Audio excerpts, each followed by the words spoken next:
इतिहास के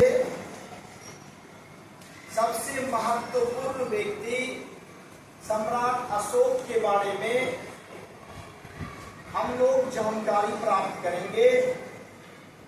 सम्राट अशोक का नाम भारतीय इतिहास में स्वर्ण अक्षरों में लिखा गया है।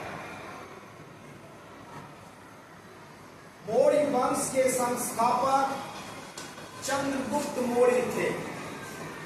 चंद्रगुप्त मौर्य का पुत्र बिंदुसार का पुत्र सम्राट अशोक मौर्य वंश का सबसे महानतम शासक था। इसकी महानता के दो कारण थे। पहला, प्रजा के साथ पुत्रवत व्यवहार और दूसरा अहिंसावादी नीति, जिसके कारण सम्राट अशोक ने कुल 41 वर्षों तक शासन किया। सम्राट अशोक के पिता का नाम बिंदुसार था। बिंदुसार को 16 रानियां और 101 पुत्र था। बौद्ध धर्म ग्रहण करने से पहले सम्राट अशोक एक क्रूर मानव था। खून की नदी बहाने में विश्वास रखता था। उसने अपने 99 भाइयों की हत्या कर दी। इतिहासकार तारानाथ ने सम्राट अशोक को क्रूरता पूर्वक जीवन व्यतीत करने के कारण चंडाशोक कहा है और भोग विलास में जीवन व्यतीत करने के कारण उसे काला शोक कहा है। सम्राट अशोक के माता का नाम शुभगांगी था, जो एक ब्राह्मण कन्या थी। बिंदुसार जब राजा बना तो अशोक को उज्जैन का गवर्नर नियुक्त कर दिया। उज्जैन, जो कि क्षिप्रा नदी के किनारे स्थित है, वहीं उन्होंने विदिशा के एक व्यापारी की पुत्री महादेवी से विवाह किया। उससे एक पुत्र और एक पुत्री हुई। पुत्र का नाम महेंद्र और पुत्री का नाम संघमित्रा था। सम्राट अशोक के पिता बिंदुसार अशोक के बड़े भाई सुशील को राजा बनाना चाहता था।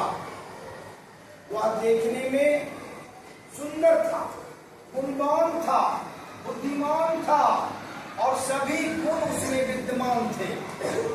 सम्राट अशोक को जो ही उसकी भनक लगी, उसने सुशील की भी हत्या करवा दी। इस प्रकार सम्राट अशोक ने अपने 99 से 100 भाइयों की हत्या कर दी।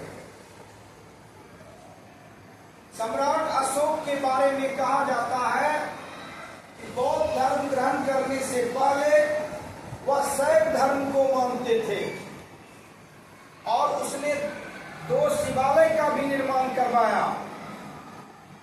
सम्राट अशोक के बारे में कहा जाता है कि शैव, कुछ इतिहासकारों का मानना है वह हिंदू धर्म को, यानी ब्राह्मण धर्म को मानता था और प्रतिदिन 60,000 ब्राह्मणों को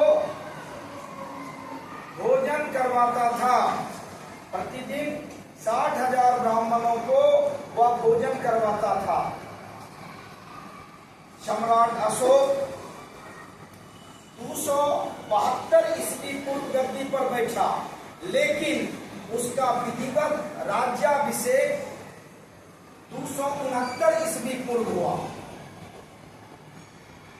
वह गद्दी पर बैठा तो उसके पास विशाल साम्राज्य था, उसके पास विशाल साम्राज्य था। फिर भी उन्होंने अपने साम्राज्य को बढ़ाने के लिए एक विशाल सेना तैयार करी। मौर्य वंश से सटा हुआ एक राज्य था जिसका नाम था कलिंग, इसका वर्तमान नाम अभी उड़ीसा है। वह बंदरगाह के दृष्टिकोण से काफी महत्वपूर्ण था। सम्राट अशोक के दादा चंद्रगुप्त मौर्य ने उस पर आक्रमण किया था, लेकिन वह हार गया।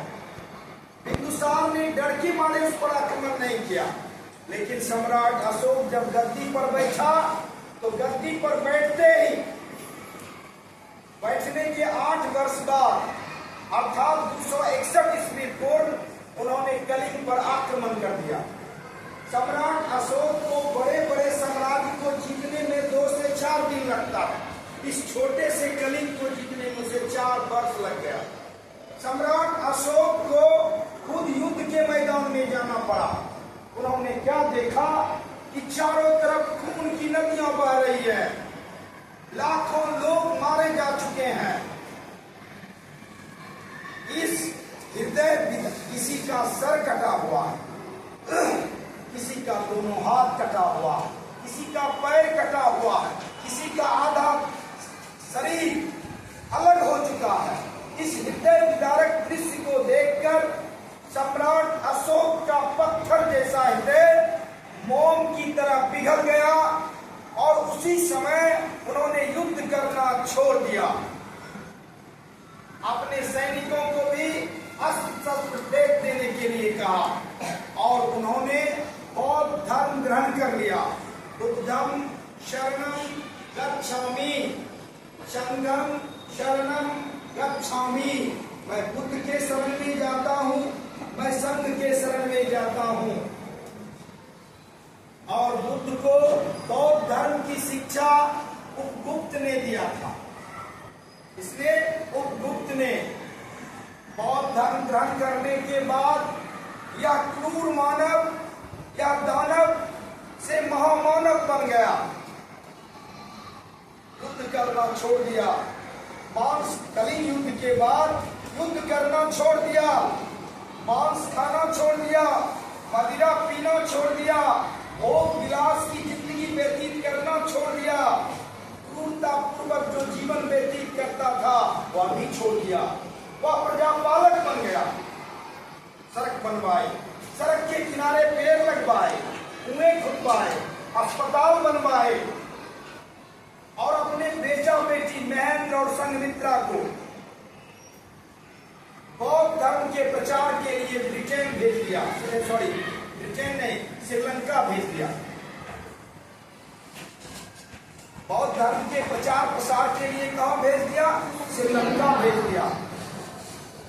और बौद्ध धर्म को ऊंचाई की पराकाष्ठा तक पहुंचाने में सम्राट अशोक ने कोई कोर कसर नहीं छोड़ा।